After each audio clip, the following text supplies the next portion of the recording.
अब हम यहाँ पर बात करने की कोशिश कर रहे हैं कि अगर हमने गतियां सब तरह की पढ़ ली और अब हम धीरे धीरे किस तरफ चलना शुरू करते हैं, वास्तविक गैस समीकरण। कि अगर ऐसा है तो हमने देखो तीन तरह के समीकरण होते हैं, आदर्श गैस समीकरण, आदर्श गैस समीकरण, काइनेटिक गैस समीकरण जो था अभी बलगतिक सिद्धांत वाला, और तीसरा है वास्तविक गैस समीकरण। तो सबसे पहले यह क्लियर कर लिया जाए कि वास्तविक गैस समीकरण को पढ़ाया किसने, वैन डर वाल नाम के साइंटिस्ट ने।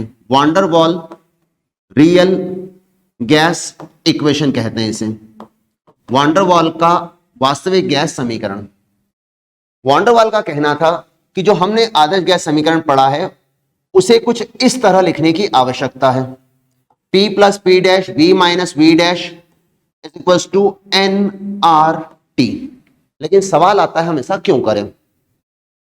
मान लो मैं आपके सामने एक डब्बा रखता हूं और इसके अंदर गैस भरता हूं, कोई भी गैस भरती, ठीक, और मैं कहता हूं बेटा इस गैस के ऊपर गलती से भी एक बार का दाब मत लगा देना, वरना ये डब्बा जो है, जो बॉक्स है, जो कंटेनर है, ये फूट जाएगा, ब्लास्ट हो जाएगा इसमें।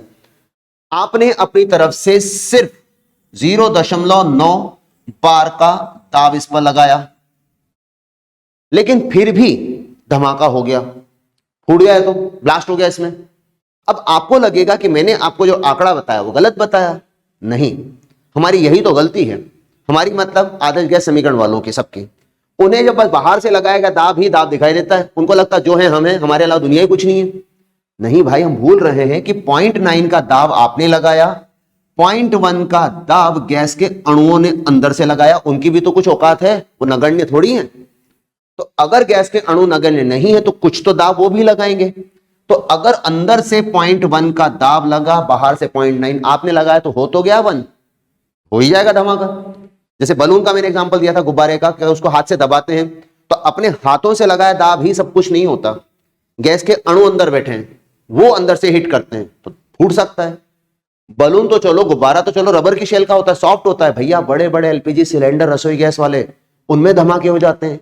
कभी देखा है तक कि रसोई गैस से जो सिलेंडर होते हैं उनसे भरा हुआ ट्रक दिन की दोपहरी, मई का महीना, शहर के बीच में से निकलता है? नहीं। क्यों? अगर उस तरह का भरा हुआ ट्रक जिसमें इतनी गैस भरी, भर गर्मी है, अगर वो ट्रक ऐसे शेक करता है, जब टकराएगा तो सही एक दूसरे से, धमाका हो गया तो एक शहर लेके बैठ जाएगा।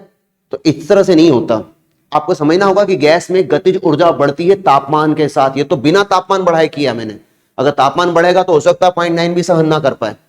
तो अच्छी तरह समझो कि केवल बाहर से लगाया गया दाब ही सब कुछ नहीं होता, गैस के अणुओं का भी कुछ दाब लगता है जो अंदर से है।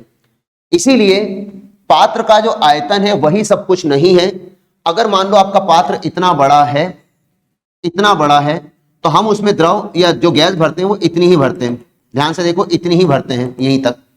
और हम ये कहते हैं कि हम इसमें इतना हिस्सा खाली छोड़ते हैं। किसी भी कोल्ड ड्रिंक की बोतल को देखो, किसी भी तरह की गैस की बोतल को देखो, चाहे कोई सिलेंडर देखो, अगर हमें ट्रांसपेरेंसी से देखने का मौका मिलता है, अगर पूरा सिलेंडर भरा हुआ एलपीजी गैस का, उसको ऐसे हिलाते हैं, पूरा भरा हुआ है तो हिलने पर जरा सी भी आवाज नहीं आनी चाहिए, लेकिन आती तो है। मतलब कुछ न कुछ आयतन खाली छोड़ा गया है। ये आयतन क्यों खाली छोड़ा गया? ये गैस के अणुओं का आयतन है। इतना मार्जिन उसमें छोड़ना जरूरी है, क्योंकि अगर ये मार्जिन नहीं छोड़ा जाएगा, ये जगह खाली नहीं छोड़ी जाएगी, तो जरा सी भी काइनेटिक एनर्जी बढ़ी, तापमान बढ़ा, तो फिर खतरा रहेगा फूटने का। तो अच्छी तरह समझो कि कुछ न कुछ गैस अणु का आयतन भी माना जाएगा, उन्हें आप नगण्य नहीं कर सकते। तो इस वजह से वैन डर वाल ने हमसे दो सुधार करवाए कि वैन डर वाल साइंटिस्ट के हिसाब से वास्तविक गैस के समीकरण में आदर्श गैस समीकरण से दो सुधार करने की आवश्यकता है। पहला सुधार है गैस के दाब के नाम पर। गैस का दाब उनके अणुओं की संख्या के समानुपाती होता है, जितने ज्यादा अणु उतना ज्यादा दाब। लेकिन पात्र के आयतन के व्युत्क्रमानुपाती होता है, जितना बड़ा आयतन दाब उतना कम लगता है। लेकिन सवाल यह आता है कि इसी चीज को ये दो बार क्यों लिखा है? एक बार लिखना चाहिए ना, दो बार क्यों लिखा है? तो एक बात समझ लो, काइनेटिक थ्योरी ऑफ गैस जो थी, केटीजी बलगतिक सिद्धांत, उसमें एक चीज उसने मिस्टेक करी थी। उनका मानना था कि जो गैस कंटेनर में अणु होते हैं वो आपस में तो टकराते हैं, लेकिन साथ साथ अणु पात्र की दीवारों से भी टकराते हैं, लेकिन दाब उन्होंने कब माना? सिर्फ पात्र की दीवारों से टकराने पर। दीवारें फैलती जाती हैं तो दाब उत्पन्न हो रहा है। तो भाई ये जो आपस में टकरा रहे हैं उनका कुछ मतलब नहीं है, उनका भी तो कुछ है ना। तो दो तरह से टक्कर हुई थी, एक आपस में होने वाली टक्कर और एक पात्र की दीवारों से होने वाली टक्कर। इसलिए इसे दो बार गिना गया है। संघट्य दो तरह के हैं, आपसी संघट्ट और दीवारों से होने वाला संघट्ट, इसलिए इसे 2 टाइम्स लिखा गया। अच्छा, अगर ऐसा है तो फिर ये बन गया n स्क्वायर, ये हो गया v स्क्वायर, है ना। लेकिन क्योंकि समानुपाती का निशान हटाया है तो एक नियतांक आना जरूरी था, a लिख लिया हमने। a क्या है साहब? a है बेटा वांडर वॉल का दाब नियतांक, प्रेशर कांस्टेंट है बेटा। वांडरवॉल का दाब नियतांक है, वांडरवॉल का दाब नियतांक है। तो हमें P डैश तो चलो मिल गया, अब तलाश V डैश की। तो इनने कहा कि V डैश एक्चुअल में है क्या? V डैश क्या है? V डैश है गैस अणुओं का वास्तविक आयतन। तो वो तो सीधे सीधे उनके अणुओं की संख्या पर निर्भर है, जितने ज्यादा अणु उतना ज्यादा उनका आयतन। तो ऐसे में जब ये डैश प्रोपोर्शनल साइन हटाएगा, n के साथ एक b आ जाएगा। अब ये आता है कि सब b है कौन? तो b बेटा है वांडरवॉल का वॉल्यूम कांस्टेंट, आयतन नियतांक। वांडरवॉल का दाब नियतांक होता है a, वांडरवॉल का आयतन नियतांक होता है b। तो ये दोनों बातें अच्छी तरह पहले देख लें कि हमने दो तरह के सुधार करे। अब P डैश मिल गया, V डैश मिल गया, तो हमारी वास्तविक गैस समीकरण बनी P plus A n square बटे में V स्क्वायर, है ना। यहां पर V माइनस एन बी बराबर कौन? nRT। ये हुआ अपना वास्तविक गैस समीकरण। लेकिन सवाल है इस पे न्यूमेरिकल करना थोड़ा मुश्किल पड़ेगा, इसलिए हम आदर्श गैस समीकरण से अपने कैलकुलेशन करते रहते हैं, लेकिन वास्तविकता मालूम होनी चाहिए। अब मैं इससे जुड़े हुए कुछ सवालों को आपके सामने रखना चाहता हूं, एक सेकंड। इनसे जुड़े हुए सवाल अगर नहीं करेंगे तो हमें पता कैसे चलेगा ये क्वेश्चन ए पे कैसे आएगा, बी पे कैसे आएगा, तो उन पर देखते हैं, ठीक है। एक सेकंड बस।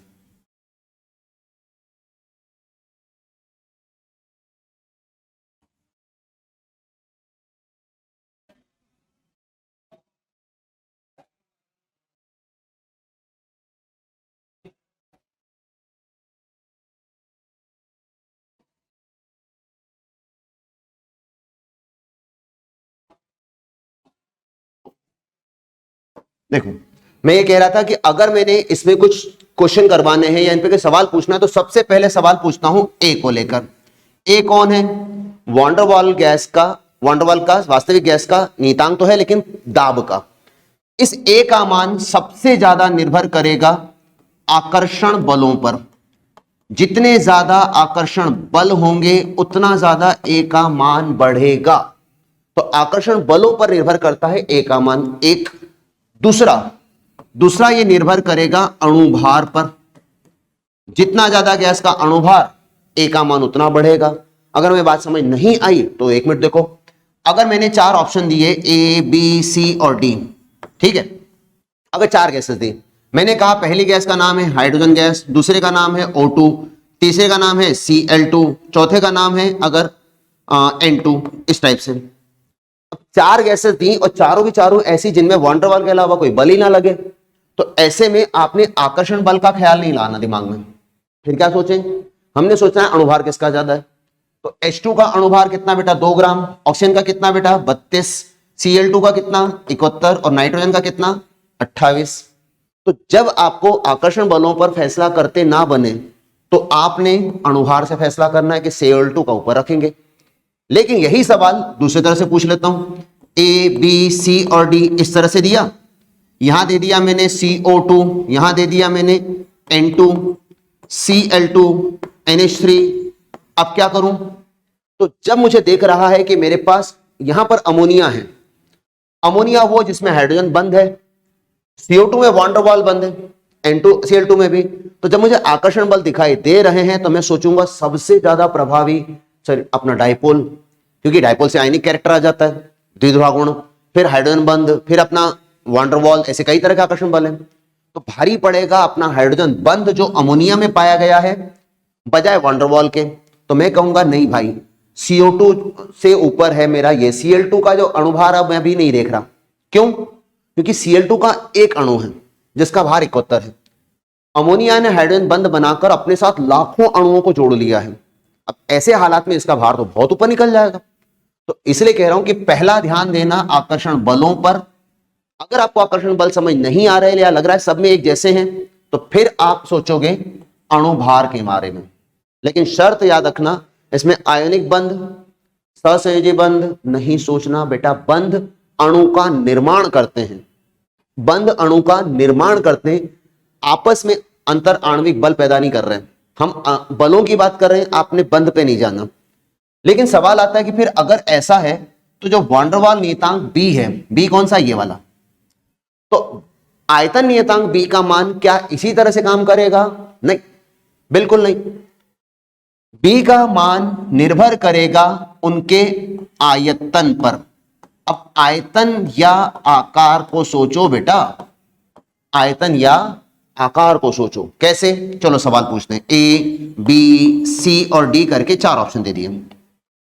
4 ऑप्शन देने के बाद उसने मुझे लिख कर दिया CO2, यहां पे लिख कर दिया CH4, यहां लिख कर दिया अमोनिया और इधर लिखा C2H6। अब मैं सोचूं कैसे? तो अपने आप को समझाओ। यहां पर अणुभार नहीं, यहां आकर्षण बल नहीं। CO2, CO2 मतलब बेटा C डबल बॉन्ड O ये रहा। CH4 का मतलब अणु थोड़ा आकार में बड़ा है, H। अमोनिया मतलब ये रहा, एक N और 3 H पिरामिडल, और इसमें साथ में लोन पेयर है ना। लेकिन C2H6 तो आकार में इन सबसे बड़ा है। तो जितना बड़ा आकार उतना बड़ा आयतन, और जितना बड़ा आयतन उतना ज्यादा B। तो आकार से फैसला करना है C2H6 की तरफ।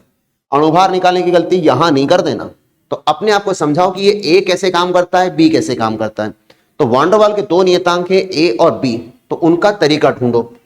अगर कहीं पे लिखा मिले 1 मोल गैस के लिए, 1 मोल गैस के लिए, मैंने शुरुआत में फॉर गलत लिख दिया, वही 1 मोल गैस के लिए, तो ये जो समीकरण है वो आपको दिखेगा P प्लस A डिवाइड में V स्क्वायर, यहां पे दिखेगा V माइनस B बराबर R और T। तो कभी कभार होता है कि हम क्वेश्चन ढूंढते हैं, हमको लगता है हमने ये पढ़ा है, एग्जामिनर ने ऐसे दे दिया, हम कंफ्यूज, अरे भाई ये 1 मोल के लिए लिखा है। तो हम पूरी कहानी 1 मोल गैस के लिए पढ़ रहे होते हैं। तो इसलिए इससे परेशान नहीं होना, ठीक है। थोड़ा इसको और आगे बढ़ाता हूं। देखो, अब तक की मेरी सारी बातें इसी चीज को लेकर आ रही थी, रियल गैस को लेकर। मैंने आपको बताया कि इनमें गैसों का किस तरह से ग्राफ बनते हैं, है ना। इसमें अमोनिया का नहीं लिखा हुआ, नाइट्रोजन हाइड्रोजन इनका है। अगर अमोनिया होता तो और सीधा चला जाता। चाहे वो ग्राफ बॉयल का यहां पढ़ो तब भी वही दिखाई देता है कि आदर्श गैस वास्तविक गैस के ग्राफ अलग से बन रहे हैं, है ना। मैं इसके बचे हुए हिस्से पे कुछ आपसे बातें करता हूं। अभी मैंने आपको लिख कर दिया कि बेटा P प्लस A बटे में V स्क्वायर, यहां लिखा V माइनस B बराबर RT। लेकिन किसके लिए लिखा? 1 मोल गैस के लिए। लेकिन इसे जब लिखते हैं तो यह बात का ख्याल भी रखना चाहिए हमें कि भाई हमने पढ़ा था PV इक्वल्स टू ZRT। अब ये मत कहना इसमें PV इक्वल्स टू ZnRT क्यों नहीं लिखा भाई, 1 मोल के लिए ना तो N नहीं लिखा मैंने। इसका अर्थ ये निकलता है कि Z जो है वो PV के बटे में RT हो सकता है ना, होता है PV बटे में nRT, लेकिन अभी N 1 मोल है। क्यों कर रहे हैं ऐसा, उसकी वजह बताता हूं। देखो, अगर हमसे कोई सवाल पूछ रहा है तो उसके पूछने के अलग अलग तरीके होते हैं। मान लो मैंने कहा कि इस समीकरण में, जो सामने समीकरण दिख रहा है, इस समीकरण में अगर मैं कुछ देर के लिए मानूं कि A का जो मान है वो 0 है, A है ही नहीं 2 मिनट के लिए, तो ये फॉर्मूला दिखेगा P सिर्फ इतना, यहां दिखेगा V माइनस B बराबर RT। तो ये हो जाएगा PV माइनस PB बराबर RT, है ना। पूरे समीकरण में मैं RT का भाग दे देता हूं तो ये दिखेगा PV बटे RT माइनस PB बटे RT, और यहां RT के बटे में R और T, ठीक। इतना। अब जिस चीज को मैं देख रहा हूं जरा उसको दूसरे तरह से समझते हैं। देखो आरटी से आरटी कट गया, बचा क्या बेटा? एक। इसे पहचानो ध्यान से, देखो क्या दिख रहा है? अरे तो जेड है, तो ये हो गया जेड माइनस पीबी बटे में आर और टी।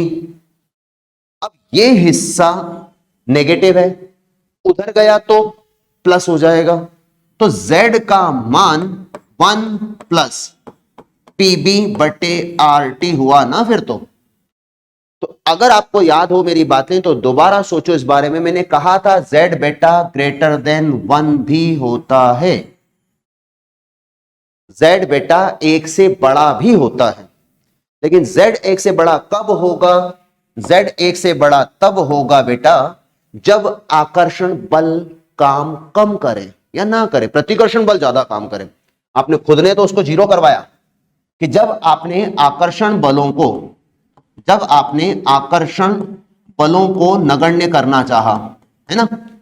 आकर्षण बलों को माना ही कुछ नहीं। तो अगर आप कहते हैं कि कहीं पर आकर्षण बल काम नहीं कर रहे, ए का मान लगभग 0 है, तो ऐसे में z का मान 1 से बड़ा आएगा और ये बताएगा ये गैस गुस्से वाली है, इसे दबाना आसान नहीं होगा, इन्हें संपीड़ित करना मुश्किल है, तो z ग्रेटर देन 1 आएगा।